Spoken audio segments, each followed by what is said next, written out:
Forgive me, Uju, she sobbed. I failed to protect you again, my child. She turned to her father, her eyes filled with hatred. I curse you, father. I regret ever being your daughter. You are a wicked man, an evil man. Abba remained unmoved.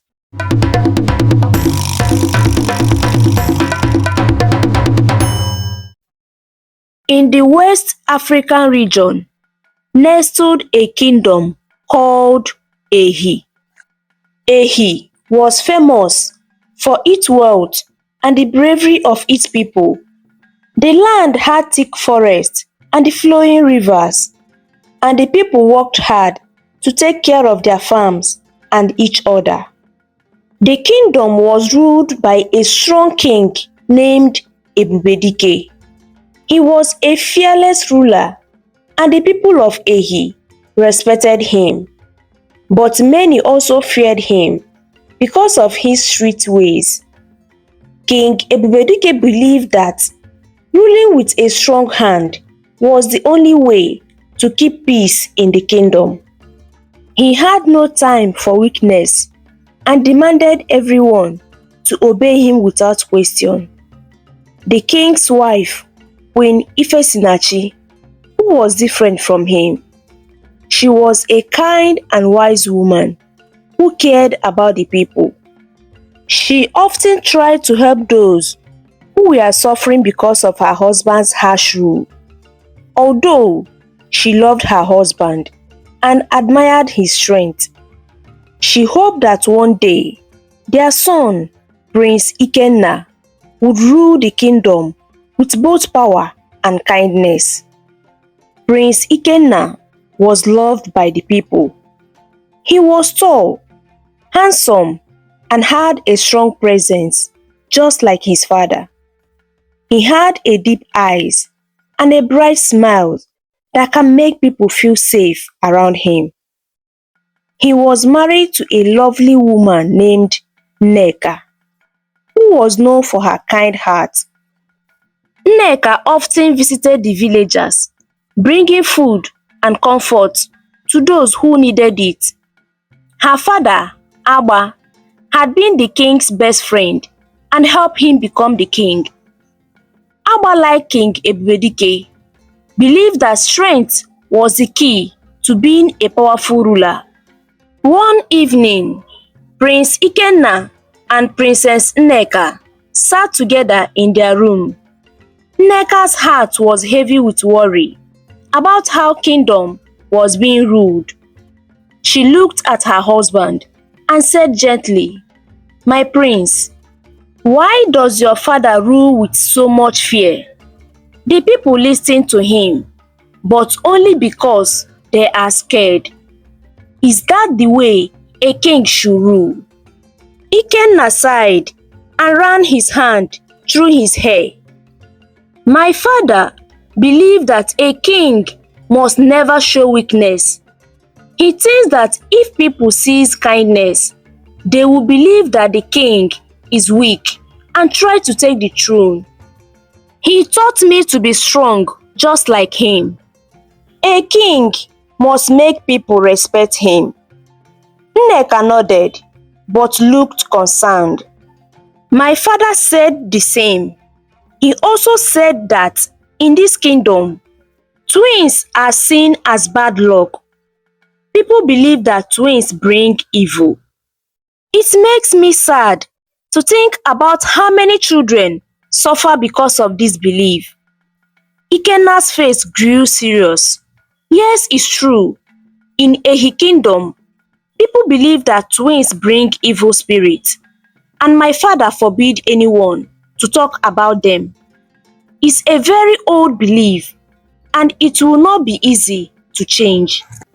As they sat quietly, thinking about the kingdom's old beliefs, Queen Ifesinachi passed by and overheard their conversation. She hoped that one day her son would rule with both wisdom and strength, not just fear. That night, as Prince Ikenna lay in bed, he thought about what Princess Nneka had said. He loved her very much, and her words made him wonder if there was a different way to lead the kingdom. One that did not rely on fear and the old beliefs like the taboo against the twins. But for now, he felt stuck between his father's teachings and the future he might create in a kingdom. A few months later, there was excitement all over the kingdom of Ehi. Princess Nneka was going to have a baby, and everyone was happy, waiting to see the royal child who would carry on the family's name. One evening, as the sun set, Princess Nneka was in labor. Her husband, Prince Ikenna, the king, Queen Ifesinachi, and her father, Agba, all gathered in the palace, waiting anxiously for the big moment. The midwives hurried in and out of the room, their faces serious yet hopeful. As the night wore on, the anticipation grew thicker. Finally, the stillness of the night was broken by the loud cry of a baby. Joy erupted in the palace. A son had been born, but the joy was short. Soon, another cry echoed through the halls, and the atmosphere shifted dramatically. The midwives exchanged worried glances. It was clear there were two babies, twins, a boy and a girl. The news sent shock waves through the room, and one of the midwives collapsed in shock. Princess Nneka, already exhausted, began to cry, realizing the horror that had just unfolded. Everyone trembled in fear, for in their kingdom, twins were seen as a great evil, a taboo that could not be accepted. When Agba, her father, heard the news, he was filled with anger. His face grew dark with rage. "Go and tell the king that a son had been born," he shouted at the guards, wanting to hide the truth about the twins. Prince Ikenna stepped forward, his eyes filled with worry. "Father, please, don't hurt her. She is just a baby, my own daughter, your granddaughter." Princess Nneka, crying bitterly, looked at her father with pleading eyes. "Please, father, she is innocent. Don't do this to her." But Agba was firm in his belief. Keeping the girl alive will bring disaster upon us. Twins are not allowed in this kingdom. She must go. You have to understand this, he said, turning away from them, making it clear that his decision was final. The room was filled with sadness and fear. Prince Ikenna continued to beg his father, "What about our family? What about the love we want to share with the people? How can you kill an innocent child?" Queen Ifesinachi, full of motherly love, also pleaded with Agba. "Agba, please think about this. Isn't there another way? Can't we find a way to protect both children?" But Agba raised his hand to stop them from talking. "Enough! If the king finds out about the twins, he will order both of them to be killed. I am only trying to save the boy." Prince Ikenna felt scared and helpless. He knew he had to protect his daughter, but he didn't know how. What can be done? The future of their family, and perhaps even the kingdom itself.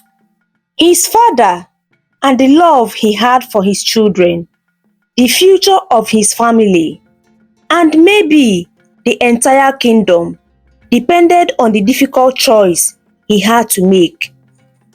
That night, Prince Ikenna knelt before Agba, desperation in his eyes. "My crown prince, please get up," Agba urged, his voice firm. "This won't stop anything. Father-in-law, please, think about what you are doing," Prince Ikenna pleaded. "She is just a baby, an innocent child." Agba's face remained unmoved. "It was a sacrilege to have twins in our kingdom, and you know it. I have done what I believe is best for Ehi kingdom," he insisted, his tone final. The news about the birth of a baby boy reached King Ebubedike's ear. He was very excited. He ordered for a celebration and merriment. He didn't know what has befallen in his palace. Prince Ikenna returned to his chambers, filled with anger and sadness.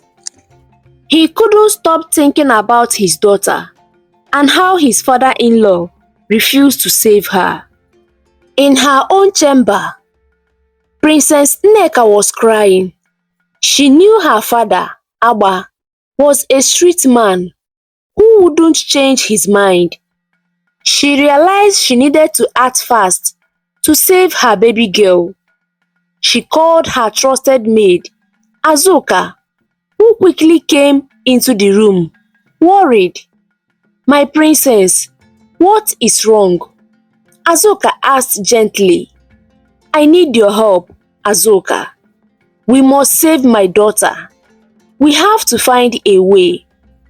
Princess Nneka replied, her voice full of fear. Azuka thought for a moment and then said, "There might be a way to make everyone think the baby has died." She pulled out a small sharp object and showed it to Princess Nneka. "If we gently press this on the back of her neck, it will slow her breathing for a short time. People will think she is dead." Princess Nneka's heart raced. "Will it work?" "It might, my princess, but I am scared of what could happen afterward," Azuka said, her hand shaking. "I promise I will protect you, Azuka. We can't let her die," Princess Nneka said, determined to save her daughter. That night, the news spread all over the palace that the baby girl has died. Agba rushed to Princess Nneka's room to see for himself. When he arrived, Princess Nneka was still holding the baby in her arms, her face filled with sadness. "Let me see the child," Agba ordered. Princess Nneka showed him the baby, who appeared lifeless. Agba nodded and said, "Even the gods are not happy. They have taken her away from us." He then told his guard, Dike, "Take the baby's body to the forest and leave her there." But Princess Nneka, with tears in her eyes, begged, "Please, father, let me bury her myself. I am her mother." Agba paused for a moment and then agreed. "Fine, but be quick. No one must know about this." As soon as Agba left the room with his guard, Princess Nneka quickly removed the small iron from the back of her daughter's neck. She watched carefully, and soon the baby started breathing again. Princess Nneka cried tears of joy and relief. "Azuka, you must take the baby far away from here right now," Princess Nneka said urgently. "Keep her safe." "I will," Azuka promised, her face full of determination. Princess Nneka kissed her baby gently on the forehead. "I am sorry, my little one. Please forgive your father and I." This is all we can do for you. You are a gift, but our kingdom, twins are not allowed. It's not your fault. She handed the baby to Azuka. Azuka wrapped the baby in a cloth and quietly slipped away into the night. Meanwhile, Abba had ordered his guards to kill anyone who knew about the twins' birth, including the midwives. The secret was kept, he said coldly. One by one, the midwives were killed. When Azuka came back after hiding the baby, she was shocked to see that all the midwives had been murdered. She knew she was supposed to be killed too, but Princess Nneka had begged Abba to spare her life, saying, "Father, she is my most trusted maid. Please don't harm her." After thinking for a moment, Abba agreed and allowed Azuka to leave. When Azuka came back to the palace, Princess Nneka quickly pulled her aside, her face full of worry. "Azuka, how did it go?" she asked in a soft voice, looking around to make sure no one was nearby. "Where did you leave my baby?" Azuka leaned in close and whispered, "My princess, I left her in front of a couple's house. They had been without a child for many years. At first, they were surprised, but then they looked so happy. I saw them thank their gods for the blessing." Nneka's eyes filled with tears. She felt both relief and sadness. "Thank you, Azuka. At least she is safe now. I hope she will have a good life with them." She paused and wiped her tears. "I just hope that one day I can see her again. The mark of the iron on the back of her neck will help me recognize her." Azuka hesitated before asking, "My princess, do you think you should tell Prince Ikenna about all of this? He is her father and he should know." Nneka shook her head. "No, Azuka, you must promise me that no one will ever know about this. If the prince finds out, it will be a heavy burden for him, and it might even cause trouble for him when he becomes king. People could use this secret against him." Azuka slowly nodded, understanding. "I promise, my princess, I won't tell anyone." Nneka gave her a small thankful smile. "Thank you, Azuka. I will never forget your help and loyalty." Azuka bowed slightly. "I will do anything for you, my princess." Later that day, Prince Ikenna came to visit Nneka. His face was full of sadness and he looked very tired. He walked over and hugged Nneka tightly, with tears in his face. "Nneka, please forgive me," he said, his voice shaking. "I couldn't protect our daughter." Nneka held him close, feeling his pain. "It's not your fault, my love. You did your best. The gods took our daughter and we couldn't stop it." But Ikenna shook his head. "I still think your father had something to do with her death," he said, feeling both sad and angry. "I don't trust him." Nneka looked into his eyes, trying to calm him down. "No, my love. My father didn't do anything wrong. I was there with our daughter when she passed away. It was the will of the gods." Ikenna sighed deeply, still feeling the pain in his heart. "Tomorrow, please take me to her resting place." I want to say goodbye. Nneka nodded, her heart heavy with the secret she was keeping. Of course, my love, she said softly. She knew hiding the truth from Ikenna was hard, but she also knew it was the only way to protect their daughter and keep the kingdom safe. As Ikenna held her close, Nneka prayed silently for her daughter's safety. She hoped that wherever her little girl was, she would grow up loved and cared for. The pain of being apart from her was almost too much, but Nneka felt some comfort knowing she had given her daughter a chance to live. May the gods watch over her, she whispered, closing her eyes and holding on to the hope that one day she would see her daughter again. 13 years after the incident in the kingdom, many things had changed. The blood shield and the secrets of that time were now hidden in the past. King Ebubedike had passed away. He died without knowing the truth about the twins and what happened that night. After the king's burial, Prince Ikenna became the new king. The people were happy with their new ruler. Prince Ikenna was different from his father. He was wise, kind, and fair, yet still strong.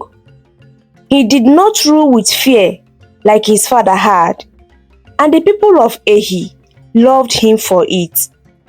He tried not to show weakness, but he always listened to the people and treated them well. King Ikenna and Queen Nneka's son, Prince Obiajulu, was growing up to be a bright and handsome young boy, just like his father. Everyone in the kingdom admired the young prince. Obiajulu was kind and polite, and the people loved him for being friendly to everyone. King Ikenna wanted his son to learn everything about being a good king. He often asked the guards to teach Obiajulu important skills. The young prince learned how to shoot arrows, hunt in the forest, and study the laws of the kingdom.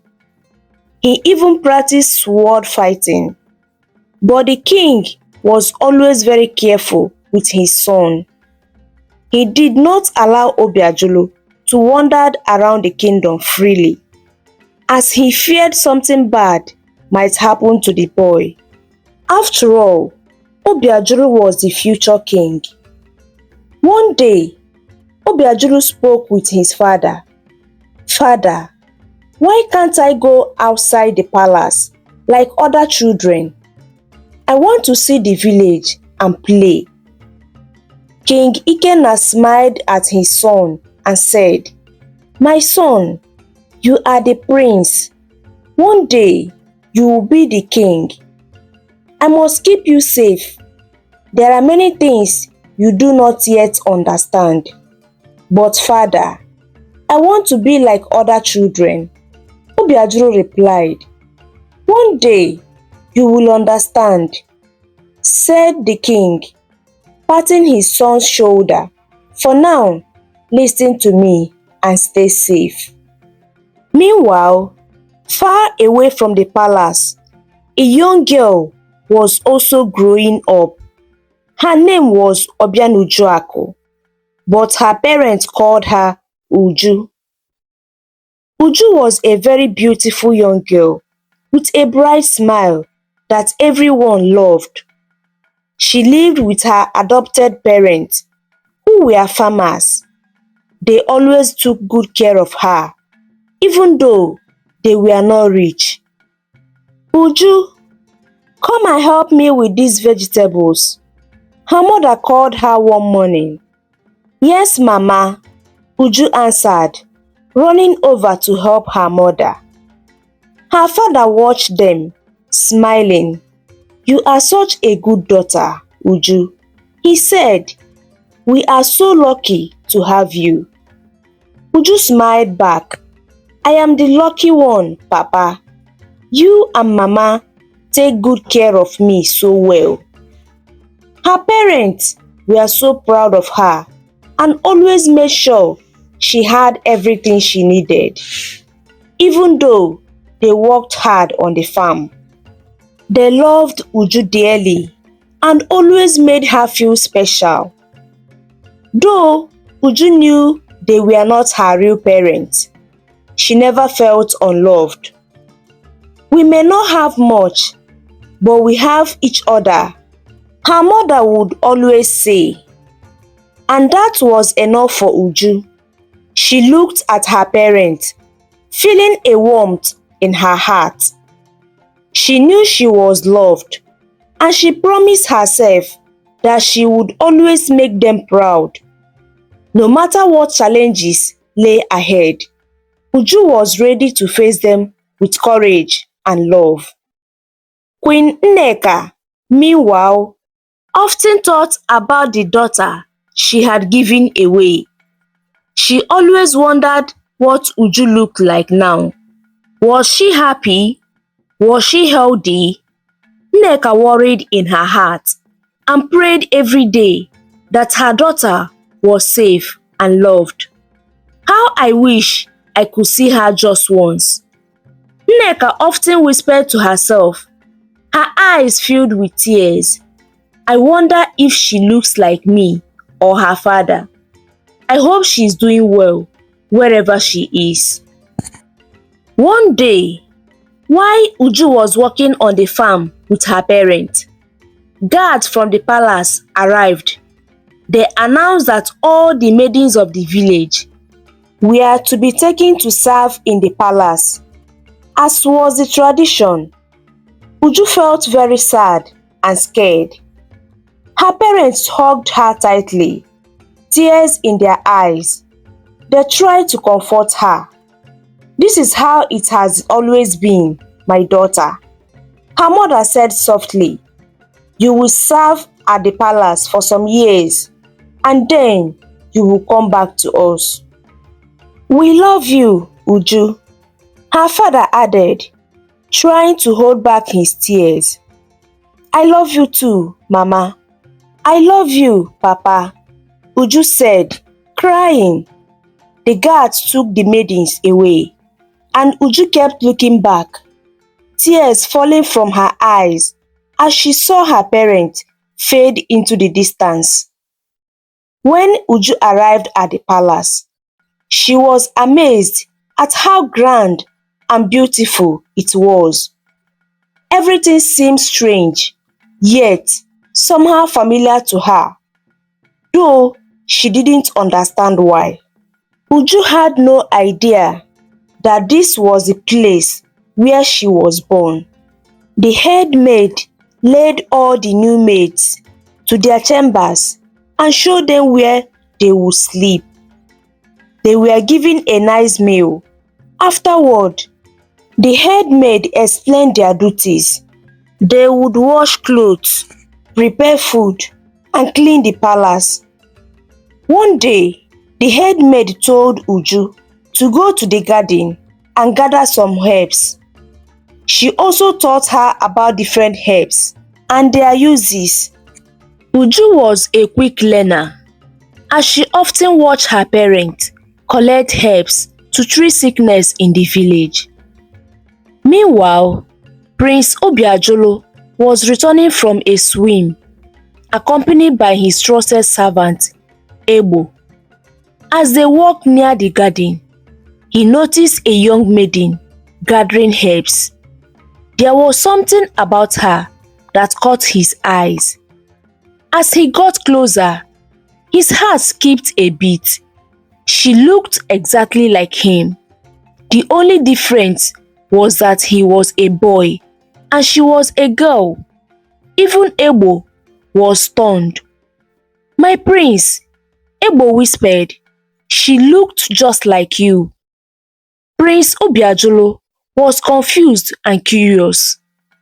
He approached Uju and asked, "What is your name?"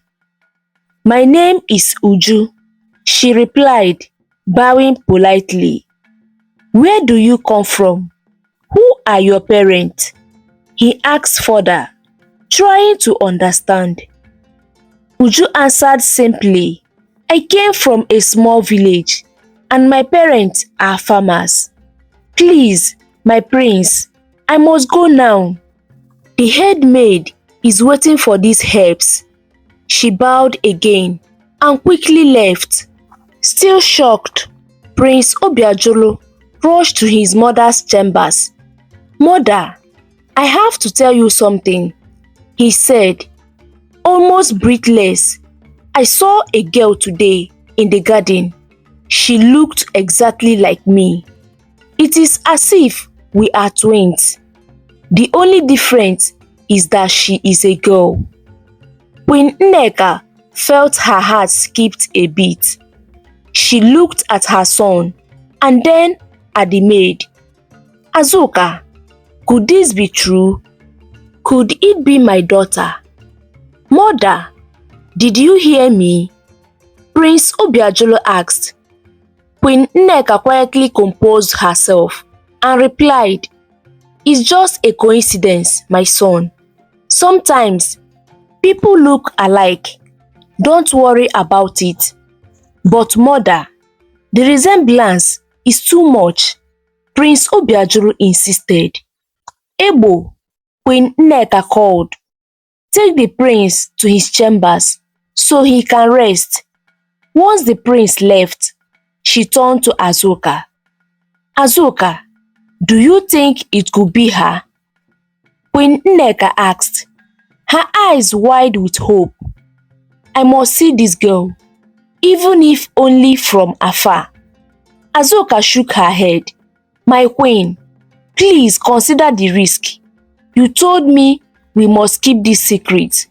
If you try to see her, the truth might come out, and we could be in great danger."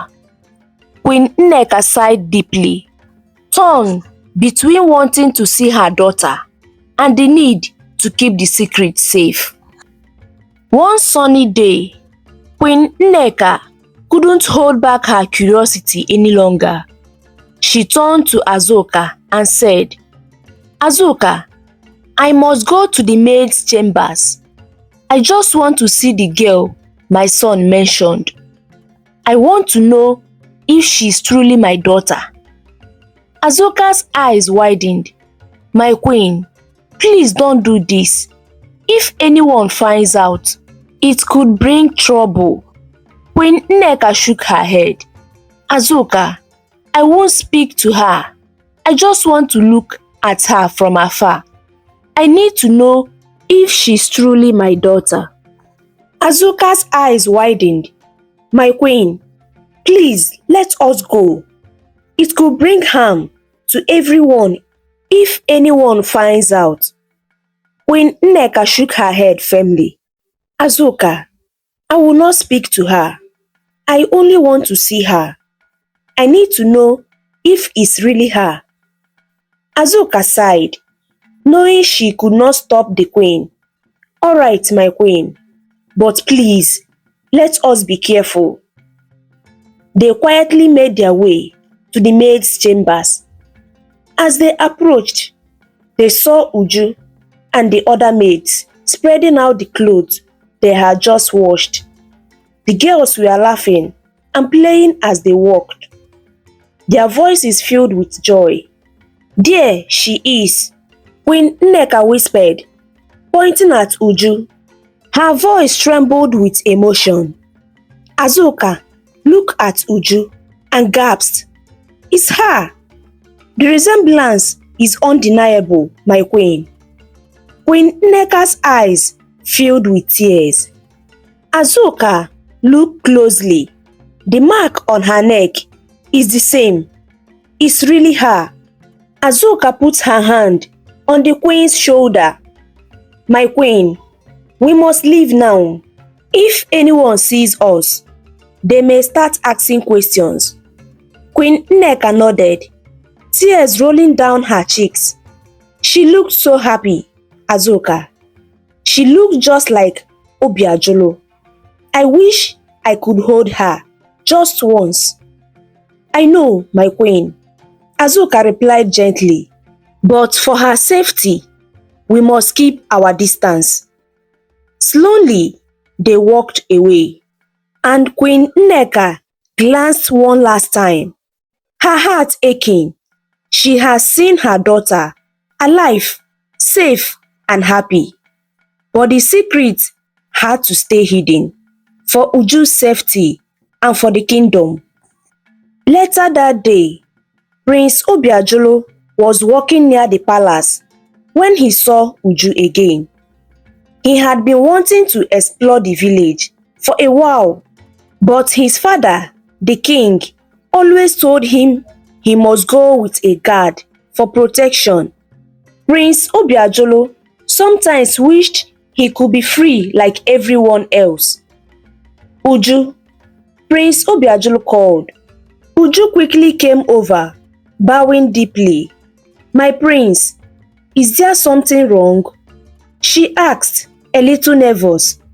No, nothing is wrong, he said. I need your help. Please follow me.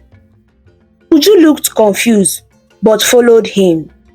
When they reached the prince's chambers, Prince Obiajulu turned to Uju and said, Uju, I want you to switch clothes with me. Uju's eyes widened in shock. My prince, how can I wear your clothes? And how can you wear mine? This is not right. Prince Obiajulu smiled. Please, Uju, trust me, nothing bad will happen. I just need to sneak out of the palace without anyone recognizing me. Uju hesitated. But, my prince, what if anyone finds out? We could both get into trouble. The prince's servant, Igbo, spoke up. My prince, this is risky. Please think again. Prince Obiajulu shook his head. I have already made up my mind, Uju. It will only be for a little while. Please. Uju sighed and finally agreed. All right, my prince, I will do as you ask. They switched clothes, and the resemblance between them was amazing. The prince now looked like Uju, though he was a bit taller, and Uju looked just like the prince. It was hard to tell them apart. Prince Obiajulu turned to Igbo. Take care of Uju while she stays in my room. And remember, don't tell anyone about this.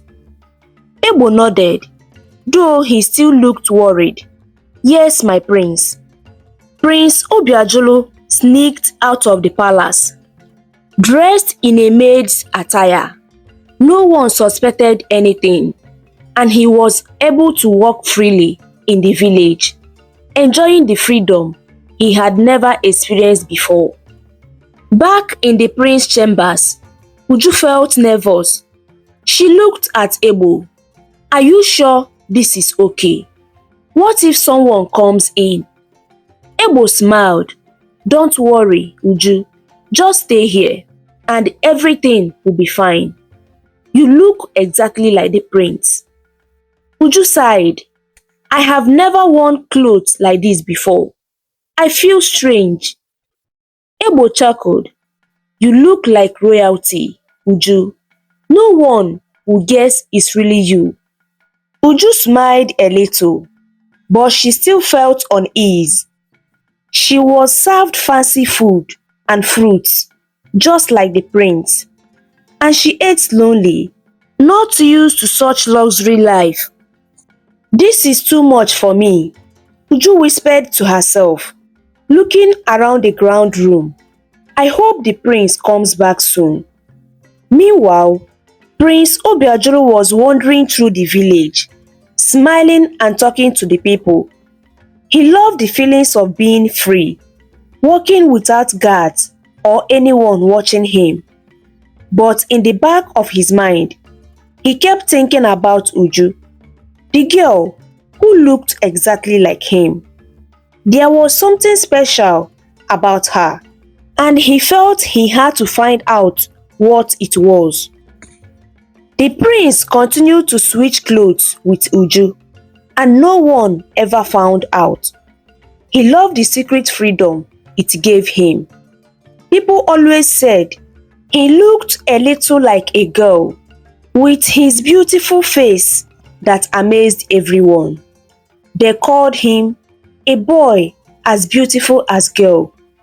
This made it easy for him to fool everyone when he and Uju swapped places.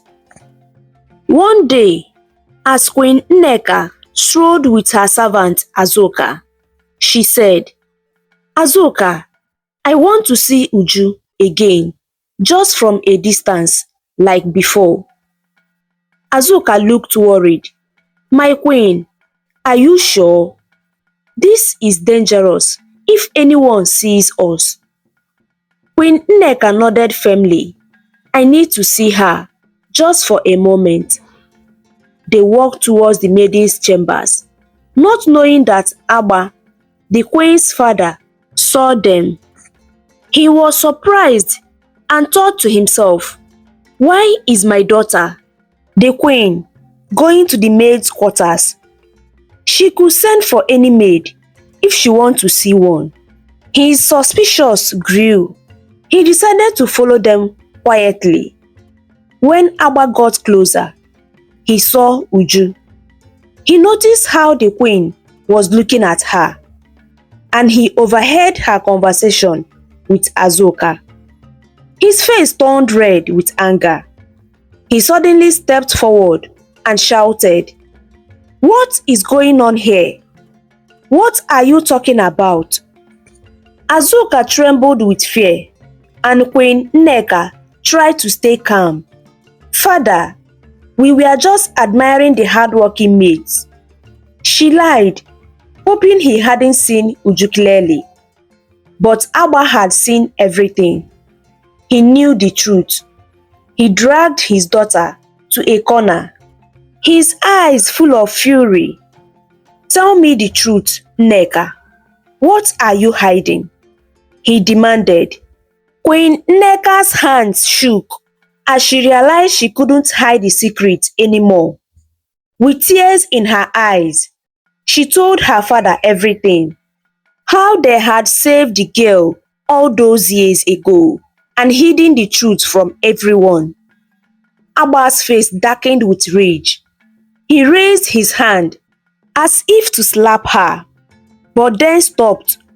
"Dike, my trusted guard, will have to take care of this girl," he said, his voice cold. "She must be eliminated before anyone else finds out." Queen Nneka knelt before her father, her eyes full of tears.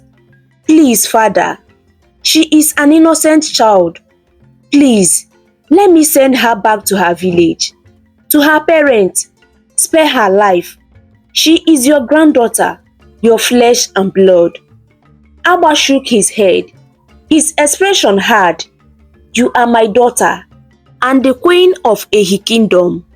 If it weren't for that, I would have you punished right now. You fooled me once, Nneka, but you will not fool me again." He turned and walked away, his face full of anger. Queen Nneka collapsed to the ground, her tears flowing freely. Azuka knelt before her, her voice trembling. "My queen, please stop crying. We must return to your chambers before anyone sees us." Queen Nneka wiped her tears and nodded, but her heart felt heavy. She knew the danger Uju was now in, and she felt powerless. One sunny day, Uju was in the garden, gathering herbs as usual. The sun shone brightly, making everything around her sparkle. As she picked the fresh herbs, she suddenly noticed a handsome young man walking nearby. His name was Isuna, and he was Dike's son. Dike was Agba's most trusted guard. Uju looked up and their eyes met. Izuna was in shock of her beauty. "Hello, what is your name?" he asked, his voice friendly. "I'm Uju," she replied, smiling shyly. "My name is Isuna." From that moment, they began to spend time together whenever they could. Uju loved visiting the small spot in the garden where they first met. Whenever she had a chance, she would sneak away to see Izuna. They laughed and talked, sharing stories about their lives. Izuna was intelligent and always eager to teach Uju. "You know, Uju," he said one day, "I can teach you how to read and write. It's important for you to learn." Uju's eyes brightened. "Really? I would love that." Izuna nodded. "I think it's important for everyone to know how to read. And soon, I will be in the palace as the prince's helper. The prince needs someone smart to help him with his studies, and that's how the tradition goes." Uju listened carefully, fascinated by his words. "You are going to work in the palace? That sounds amazing." Izuna smiled, a hint of pride in his voice. "Yes, I hope to, even though I'm the same age with the prince. I have been groomed for the role. I want to help him in a way I can." Their friendship blossomed quickly. Each time Uju visited their secret spot, Izuna would teach her letters and numbers. "Look, Uju," he said one afternoon, showing her a piece of paper. "This is how to write your name. Let me show you."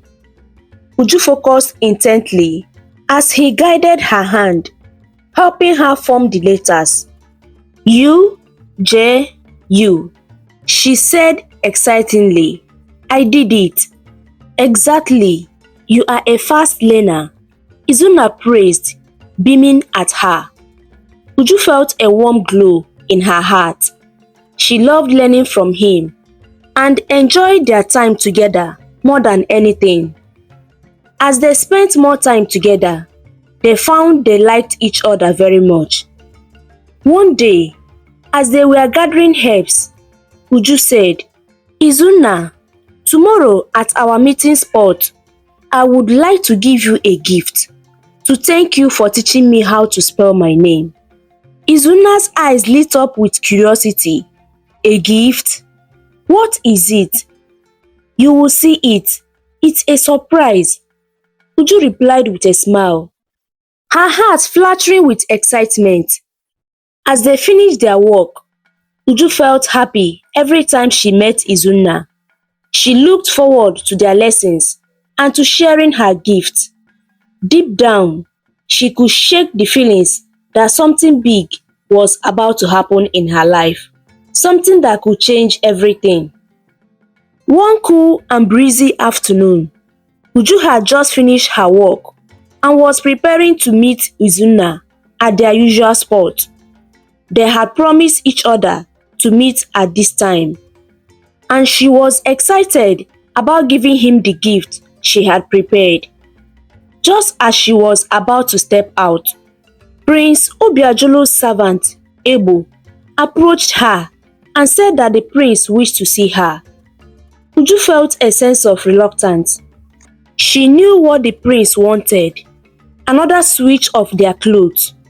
She wanted to refuse, but she had to obey the prince. When she arrived at the prince's chambers, the prince was already waiting. He pleaded, "Please, Uju, just one more time. I promise this will be the last time I will ever ask for your favor." Uju sighed, "My prince, please not today. I have somewhere important to be." The prince smiled knowingly. "You want to see Izuna, don't you? The son of Dike." Uju was taken aback. "How did you know that, my prince?" Prince Obiajulu chuckled softly. "I know many things Uju, everything that happens in the palace and its surroundings, but I promise I will be quick. You will be able to go meet him afterward." Despite her hesitation, Uju nodded. She helped Prince Obiajulu change into her clothes while she put on his princely attire. But before he left, the prince held her hand gently. "Thank you, Uju, for everything." Ebo, standing nearby, gasped, "My prince, you cannot do that. It is forbidden for a royal to touch the hand of a common maid." Prince Obiajulu shook his head. "It's alright, Ebo. Uju is not just an ordinary maid. She feels like family to me. There is something special about her."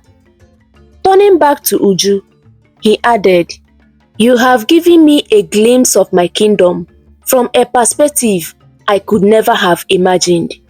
I will always be grateful to you for your sacrifices."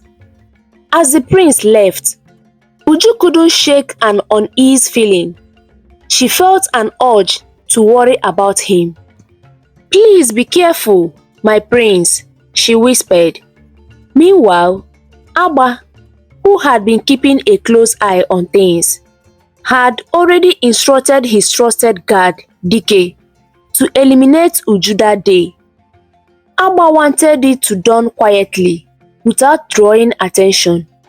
He wanted to see it with his own eyes to be sure. Later that day, Dike saw someone he believed was Uju, walking down the road smiling. He approached, hiding his intentions. "Uju, how are you?" he asked. Prince Obiajulu, in disgust, smiled and nodded, pretending to be Uju. Dike had no idea it was the prince dressed in the maid attire. He then asked, "Can you show me some herbs that cure stomach aches?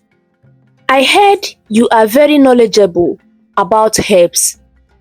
The prince hesitated, but eventually agreed. "Alright, let's go." As they walked, Dike began to notice subtle differences in Uju. Her posture, the way she carried herself, it was almost as if she was royalty.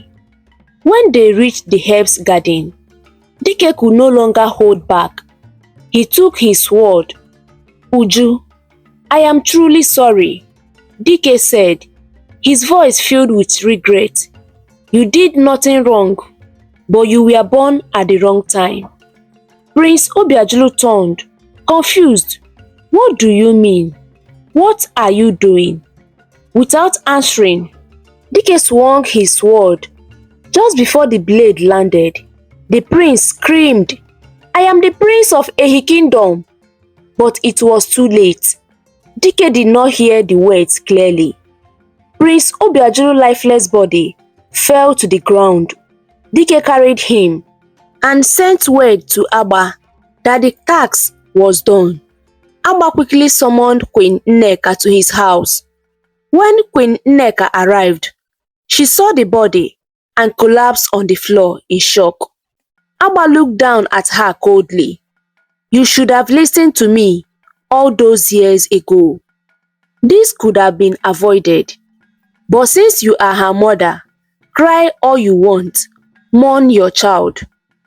Queen Nneka wailed, her heart breaking. "Forgive me, Uju," she sobbed. "I failed to protect you again, my child." She turned to her father, her eyes filled with hatred.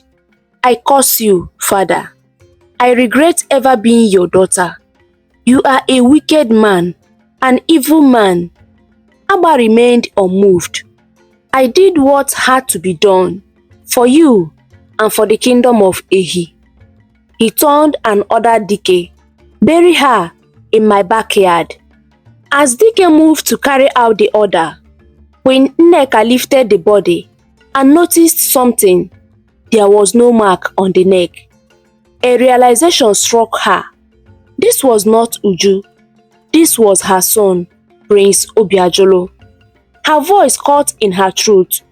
Too shocked to speak, she stood abruptly and rushed back to the palace, her mind reeling, unable to comprehend the tragedy that had just unfolded.